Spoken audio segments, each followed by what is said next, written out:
Tasyakuran Hari Jadi Sulawesi Selatan ke-354 digelar di halaman Rujab Gubernur Sulawesi Selatan, Jalan Sungai Tangka, Kota Makassar. Tasyakuran tak hanya dihadiri sejumlah kepala daerah dan unsur Forkopimda, tasyakuran ini juga mengundang 3.540 anak yatim piatu. Kehadiran anak yatim diharapkan menjadi pengingat agar pemerintah senantiasa memperjuangkan nasib mereka termasuk masa depannya. Hari ulang tahun ke-354. Jadi kita mengadakan kegiatan tasyakuran sekaligus santunan yatim dan tausiah dan doa dipimpin langsung oleh Ketua Umum Majelis Ulama Indonesia.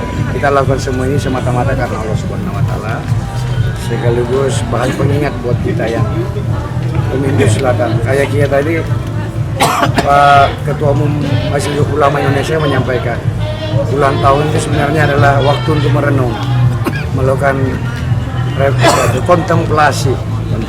Jadi hari kita merenung dan kita bersama anak yatim supaya kita selalu ingat bahwa di Sulawesi Selatan pun ada anak yatim yang harus kita perjuangkan terus.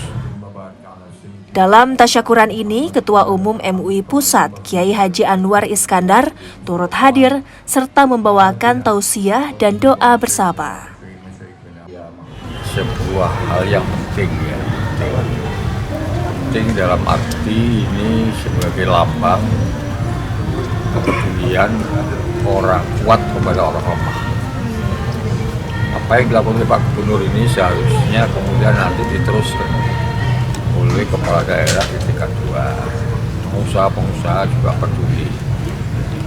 Tapi akan lebih penting lagi kalau kemudian simbolis ini diteruskan dengan bagaimana pendidikan mereka.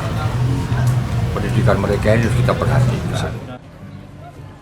Peringatan Hari Jadi Sulsel ke-354 mengusung tema Era Baru Sulawesi Selatan Menuju Indonesia Maju. Adapun rangkaian Hari Jadi Sulsel telah dimulai sejak tanggal 18 hingga 21 Oktober 2023 dengan berbagai kegiatan meliputi tasyakuran dan doa bersama, penampilan seni budaya, kirab budaya, fashion show, pameran UMKM, dan talk show. Arif Tirtana, Kompas TV Makassar, Sulawesi Selatan. Begitu banyak orang yang diangkat dengan